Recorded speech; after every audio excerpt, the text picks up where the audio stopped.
بسم الله الرحمن الرحيم. صلى الله عليك يا مولاي يا رسول الله. صلى الله عليك وعلى آل بيتك الطيبين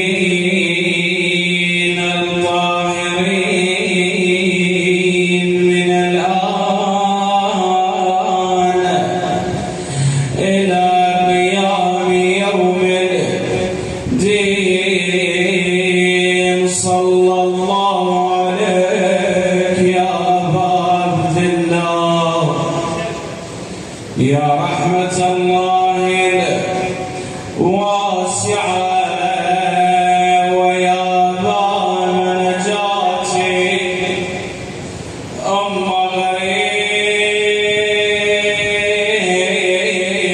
ومن مثلك غريب يا مظلوم كربلاء.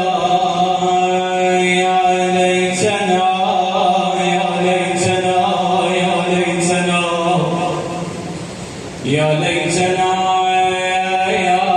كنا معك فنفوز والله فوزا عظيما.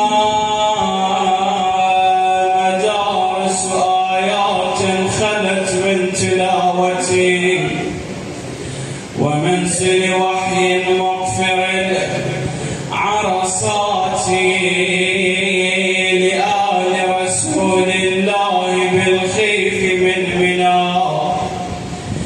وبالبيت والتعريف والجمرات منازل كانت للصلاة والانتقاء وللصوم والتطهير والحسنات. ديار علي والحسين وجعفر وحمزة والسجايد بالدفنات. ديار عفاها جور كل منابذ ولم تعفو للأيام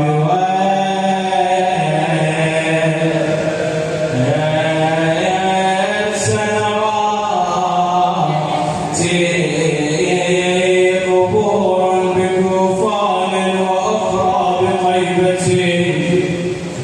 وأخرى بفخ علىها صلواتي. يا فاطم لو خلت الحسين مجدلا وقد مات عطشانا بشاط فراتي. إذا للطمت الخد فاطم عنده وأجريت دمع العين بالوجنات. يا فاطم يا ابنة الخير قومي فاندبي نجوم سماوات بشاطفات.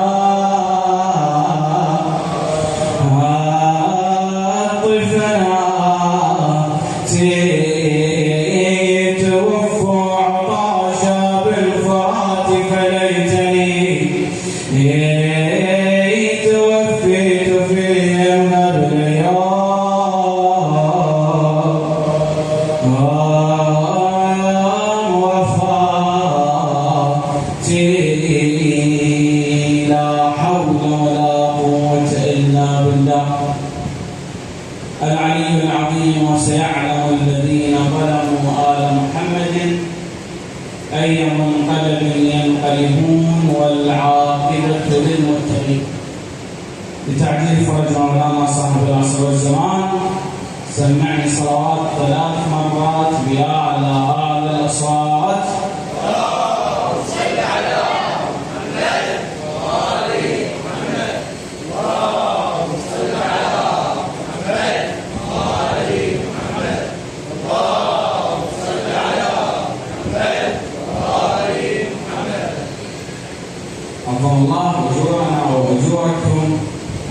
هذا المصاب العظيم وهذا الشهر العظيم، ألا وهو شهر الحسين عليه السلام، شهر الدمعة، شهر اللوعة، شهر الحزن. قال الله سبحانه وتعالى في محكم كتابه وجليل خطابه: أعوذ بالله من الشيطان الرجيم، بسم الله الرحمن الرحيم: وعباد الرحمن الذين يمشون على الأرض هونا وإذا خاطبهم الجاهلون قالوا سلاما. صدق الله العلي العظيم. لقد مر في القرآن الكريم حقيقة كثير من الآيات التربوية والتي نتعلم منها مكارم الأخلاق، ونحن الآن أمام واحدة من أروع هذه الآيات، وكل آيات القرآن الكريم رائعة. يتوجه القرآن الكريم في هذه الآية المباركة لوصف أفاضل الناس الذين وصفهم الله سبحانه وتعالى بعباده وكرمهم بنسبتهم إليه. الله سبحانه وتعالى أشار هاي العباد وكرمهم ونسبهم لنفسه، قال: وعباد الرحمن الذين يمشون على الأرض هونا وإذا خاطبهم الجاهلون قالوا سلاما. لمحاولة الاستفادة من هذه الآية المباركة نتطرق إليها إن شاء الله من خلال 3 محاور ببركة الصلاة على محمد وآل محمد. اللهم صل على محمد وآل محمد. المحور الأول: متى يكون الإنسان عبدا وما هو تعريف العبادة؟ هذا الإنسان ايش وقت نقدر نقول عليه ونصير هذا عبد يستحق هذه العبارة، عبد لله؟ وما هو تعريف العبادة أصلا؟ يكون العبد عبدا إذا عبد الله سبحانه وتعالى، ويكون نصيبه من العبودية بقدر نصيبه من العبادة بمراحلها الثلاث كما قال الإمام الصادق عليه السلام. يقول: العباد 3: قوم عبد الله سبحانه وتعالى خوفا فتلك عبادة العبيد، خافوا من نار جهنم من عذاب الله فيعبدونه، يقول فتلك عبادة العبيد. وقوم عبد الله طلبا للثواب فتلك عبادة التجار، يعبد الله حتى يحصل حسنات أكثر.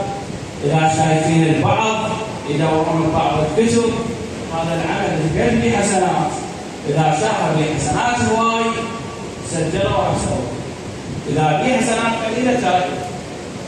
هذول ايش يسموهم؟ عبادة التجار. ويكمل الإمام ويقول: وقوم عبدوا الله حبا له فهي عبادة الأحرار وهي أفضل العبادات.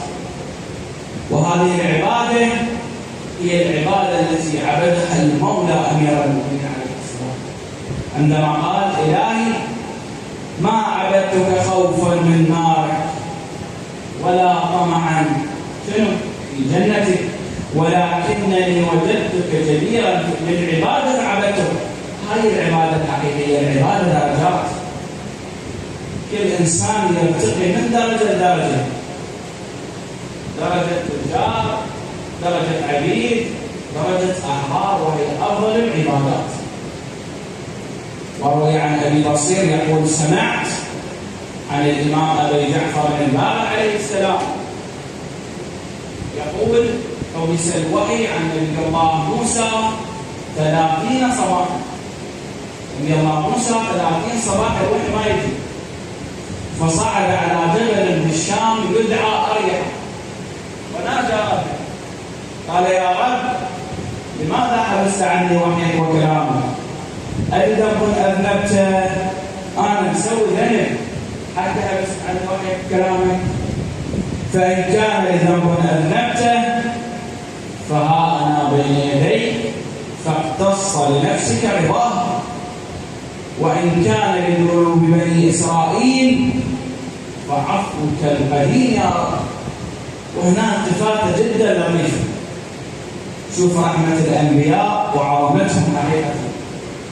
قال لا إلهي إذا ذنبي أنا مسوي اقتص مني، أما إذا ذنوب بني إسرائيل ربهم العذاب للعذبية والتعب للتعبية قال عفوك القديم يا الله. طلب لهم المغفرة، دعاهم قال يا رب سامحهم، فإن كان لذنوب بني إسرائيل فعفوك القديم يا رب.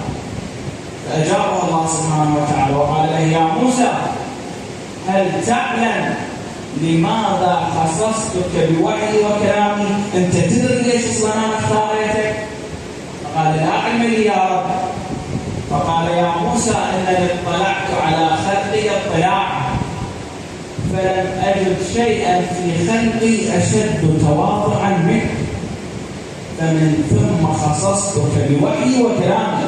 شفتك أكثر شيء متواضع، النوم اختاريتك وخصيتك بوحي وكلامي. ويكمل الإمام عليه السلام ويقول كان نبي الله موسى إذا صلى لا ينفلت من الأرض حتى يلتصق خده الأيمن بالأرض وخده الأيسر بالأرض. هكذا كانت عبادة الأنبياء والأئمة عليهم السلام. يتعبد عبادة لا طائل لها. اليوم قليل يقدر يسوي، ويجوز اصلا ما يقدر يسوي. يقول كان اذا سجد لله سبحانه وتعالى لا ينفلت خده حتى يلتصق بالارض. شوف العظمه بالعباده كانوا يعبدوها الانبياء عليهم السلام والائمه عليهم السلام. اما تعريف العباده، شنو تعريف العباده؟ يقول العباده هي الخضوع الناشئ عن الاعتقاد بالربوبيه. يقول لك خضوع ويا اعتقاد بالربوبيه. هسه البعض من الاخوان السنه شو يقولون؟ يشكلون علينا بهاي المساله. يقولون انتم تعبدون رسول الله، تعبدون علي بن ابي طالب، تعبدون الحسين، تسجدون بالقبور، تعبدون. هنا ننتبه، الموضوع هذا موضوع عقائدي جدا مهم طبعا. يقول في بحث العقائد يقول العباده شنو؟ خضوع ناشئ عن اعتقاد بالربوبيه. انت اذا خضعت هذول الاشخاص، من تخضع على رسول الله، من تخضع على الحسين، من تخضع على علي بن ابي طالب، هذا صحيح، لكن ما عندك اعتقاد بالربوبيه، ما تعتقد هذا رب. وشنو هنا؟ العباده صارت مو عباده. اما اذا اقترنت بالاعتقاد صارت عباده. لذلك خضوعنا لامير المؤمنين وللحسين وللنبي صلى الله عليه واله وسلم وللائمه عليهم السلام ليس عباده. هاي نقطه جدا مهمه والتفاته. فالعباده هي الخضوع الناشئ عن الاعتقاد والاعتقاد بالربوبيه. واما المحور الثاني، خلصنا المحور الاول متى يكون الانسان عبدا وعرفنا شنو العباده. المحور الثاني العباد نوعان. العباد ينقسمون الى نوعان، عبد تكويني وعبد تشريعي. شنو هذا العبد التكويني وشنو هذا العبد التشريعي؟ العبد التكويني هو الذي يعبد الله سبحانه وتعالى شاء ام ابى، رضى ما رضى، هو يعبد الله سبحانه وتعالى ويسجد لله ويخضع لله ويسبح الله سبحانه وتعالى. بلا شر دليل فقد اسمع الآية المباركة ولله يسجد من في السماوات والأرض طوعا وكرها. شئت أم أبيت سجد للأصنام. وقد اختلف المفسرون في كيفية عبادة الجمادات والكواكب وغيرها وكيفية تسبيحها، فمنهم من ذهب إلى المعنى المجازي، قال إن هذه المخلوقات الجمادات نفس وجودهم وحركتها التكوينية التي خلقها الله سبحانه وتعالى عليها هي عبادة. هذا النظام اللي الله خلقها به هي عبادة. هذا قسم من المفسرين قال. القسم الآخر لا اختلف لهم، قال لا، ذهب إلى المعنى الحقيقي، قال هاي الجمادات عباداتها الخاصة، الأشجار، الكواكب، الحجر، المدر، غيرها، الشجر، كلها لها عبادات خاصة، جميعها تسبح لله سبحانه وتعالى وتسجد له وتخضع له، جميع الجمادات. فصار اختلاف بين المفسرين، منهم قال ايش؟ اما العبد التشريعي، العبد التشريعي هو الذي يعبد الله سبحانه وتعالى ويطيع الاوامر الالهيه، هذا هو من ذاته يعبد، هو من ذاته يخضع لله سبحانه وتعالى، من ذاته يطيع الله سبحانه وتعالى. وهذا النوع هم العباد الاحرار، يسموهم العباد شنو؟ الأحرار، بخلاف النوع الأول فهم شنو؟ عبيد. دول أحرار لأنهم رفضوا الخضوع والعبودية لغير الله سبحانه وتعالى. أما أولئك الذين يخضعون للظالمين، للفاسدين، للحكام، للسياسيين، فهم عبيد حتى لو كانوا في الظاهر أحرار. عبارة أصح، العباد الأحرار هم الذين يرفضون العبودية لغير الله سبحانه وتعالى، فهم أحرارا حتى لو كانوا مملوكين لغيرهم. أما أولئك كما قلنا الذين يخضعون لهذه السياسيين والفاسدين والظالمين والحكام فهم عبيد، حتى لو تشوفهم وظنهم أحرار بالظاهر لكن هم بالحقيقة عبيد، عبيد لحكامهم، عبيد لشهواتهم، عبيد للدنيا. بعض الناس عبيد للأموال، عبيد للشهوات، عبيد للدنيا بشكل عام. أما الأحرار فالذين هم يعبدون الله وحده سبحانه وتعالى، هذا هم العباد. صلى الله على محمد وآل محمد. هؤلاء هم العباد الأحرار الذين يرفضون الخضوع والعبودية لله سبحانه وتعالى. والمحور الثالث: وإذا خاطبهم الجاهلون قالوا سلام. الآية المباركة هسه السؤال يطرح نفسه: من هو الجاهل؟ شلون نعرف هذا الإنسان الجاهل؟ من الجاهل؟ شنو صفات الجاهل؟ الجاهل هو الذي لا يتصرف التصرف الصحيح وإن كان عالما. بعبارة أخرى: هو الذي يتبع هواه ويخالف أمر مولاه. هذا اللي يتبع أهواء نفسه هو الجاهل، كما ورد عن رسول الله صلى الله عليه وآله وسلم قال: إن الجاهل من عصى الله وإن كان جميل المنظر عظيم الخطر. هذا الجاهل حتى لو كان عنده أموال، هيبة، جمال، غيرها، إذا عصى الله سبحانه وتعالى فهو جاهل. ما دون عنده معصية لله سبحانه وتعالى فهو جاهل. الجاهل من عصى الله حتى لو كان يملك من علوم، من أي علم ملكه فهو جاهل، ما دون عصى الله سبحانه وتعالى. والسلام هو القول الذي يسلمون فيه من الأذى. وإذا خاطبهم الجاهلون قالوا شنو؟ سلام. هذا القول الذي يسلم به المؤمنون من أذى الجاهلين، يجب له سلام. وإذا خاطبهم الجاهلون قالوا سلام. أما عن كيفية مخاطبة الجاهلون لهؤلاء المؤمنون فهي تكون على عدة صور. هذا الجاهل شلون يسولف ويا المؤمنين؟ الجاهل شلون يخاطب المؤمنين؟ تريد تعرف الجاهل؟ من خلال خطابة للمؤمنين تكون على عدة صور، نقسمها إلى 3 أقسام إن شاء الله ببركة الصلاة على محمد وآل محمد.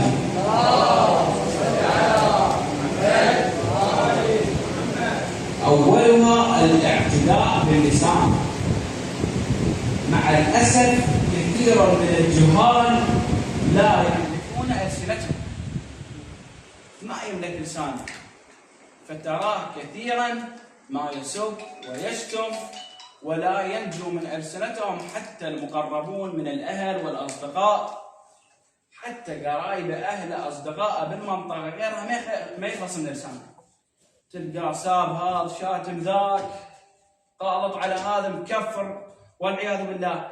هاي أول نقطة من صفات الجاهل، الاعتداء باللسان. ثانيا الاعتداء باليد، ومع الأسف أحيانا هذا الجاهل يتطاول ويصل به الأمر إلى الاعتداء باليد، ما يكفي لسانه، مثل ما يقولون أن لسانه زفر كثير السب، يعتدي أنه بشنو؟ بإيده، يظل يضرب هذا، يتعارك ويا هذا، مسوي مشاكل منا فيصل به الأمر إلى الاعتداء باليد، كما يقول الإمام الصادق: الجاهل أسير لسانه. أسير لسانه، ما يسيطر على لسان الجاهل ولا يسيطر على يده. وثالثا السؤال بقصد الاستهزاء. هسه شنو عرفنا؟ نقطتين عن الجاهل. النقطة الثالثة السؤال بقصد الاستهزاء. هذا الجاهل من يجي يريد يسألك سؤال، ما يسألك سؤال حتى يتعلم يستفاد، أحسنتم، جدل، استهزاء، يستهزئ. والله مولانا هذا المسألة الشرعية شنو جاوبها؟ هو قد يكون يعرفها بأي علم كان، قد يكون يعرف هاي المسألة على ما يريد يختبر أو يستهزئ، فيكون سؤاله بقصد الاستهزاء، فهذا هو الجاهل بعينه، كما فعل الأشعث عليه لعان الله مع المولى أمير المؤمنين عليه السلام، عندما جاء إلى المولى أمير المؤمنين عندما كان أمير المؤمنين وارتقى المنبر وقال: سلوني قبل أن تفقدوني. يجي إلى الأشعث يقوم له يقول له: يا أمير المؤمنين، كم شعرة في لحيتي؟ شرفك أمير المؤمنين، هذا صاحب البلاغة صاحب العلم، بدل ما الإنسان يستفاد من علمه ولو ذرة من علمه، ما نقدر احنا نحصل شيء من علم أمير المؤمنين. يقوم له شخص يسأل سؤال يقول له: يا أمير المؤمنين، كم شعرة في لحيتك؟ فردعه أمير المؤمنين عن مثل هذا السؤال وقال له: وتحت كل شعرة شيطان يعتريك. جوا كل شعرة من لحيتك اكو شيطان يلعنك على هاي سوالفك. وبقي هذا البيت بيت الأشعث من ألد أعداء آل بيت رسول الله في قضية الحسن عليه السلام، الإمام الحسن مع أمير المؤمنين مع الحسين، وحتى في مصيبة ومصرع مسلم بن عقيل عليه السلام. فقد كان ابن الأشعث قائدا لجيش عبيد الله بن زياد في حربه ضد مسلم، فجاء وفعل ما فعل بمسلم بن عقيل بعد أن غدر به وأخذه أسيرا، غدر به وأعطاه الأمان وأخذه أسيرا إلى عبيد الله بن زياد، وجرى ما جرى على مسلم بن عقيل حتى قطعوا رأسه وألقوه من قصر الإمارة. نعم يا موالين، نعم يا معزين، ولكن حر قلبي على تلك الطفلة الصغيرة ابنة مسلم بن عقيل. يقول أرباب المقاتل: كان لمسلم بن عقيل طفلة تبلغ من العمر 8 سنوات، جاءت مع عمها الحسين لعلها تتنعم برؤية والدها مسلم. نعم يا موالين، فعندما حط الحسين عليه السلام رحاله في زرود، جاءه رجلان من أهل الكوفة، أقبلا من الكوفة، استوقفهم الحسين عليه السلام، قال: كيف خلفتم الكوفة؟ قالوا: لم نخرج من الكوفة إلا وجثتا هانئ ومسلم تسحبان بالحبال في أزقة الكوفة. رحم الله من نادى وإماما وحسينا ومسلما. نعم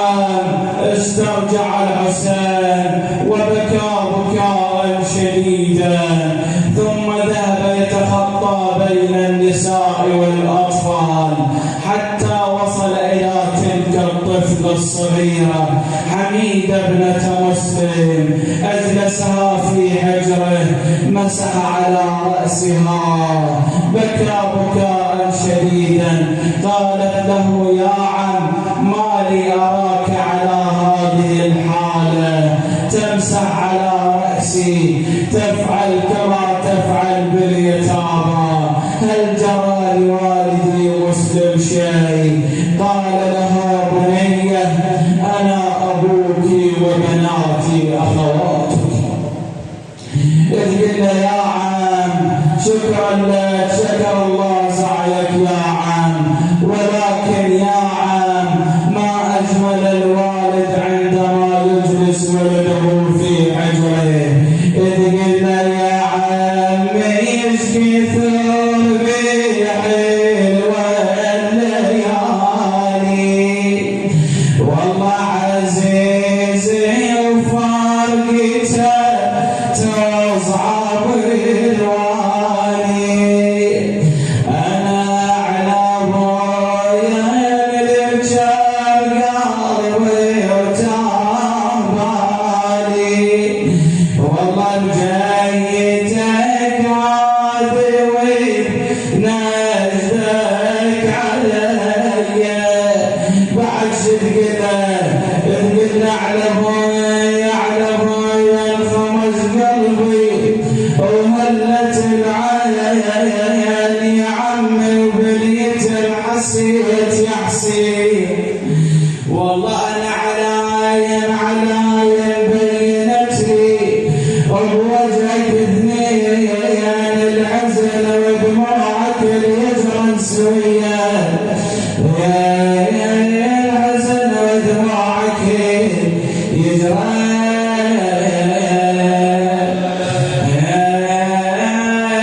سويا. ماذا جاب الحسين؟ والله بده يمسح دمعها ومحن ضلعها، يا ابو كان يقلها ويهل دمعها. والله يا عم الناح دلاني يصدع بطلي البواكي وهود ولا تولي، بطل البواكي وهود ولا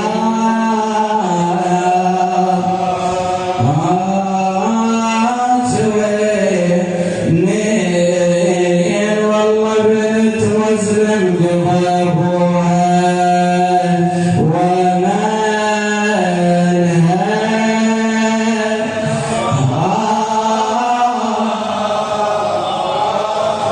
غيرك وانت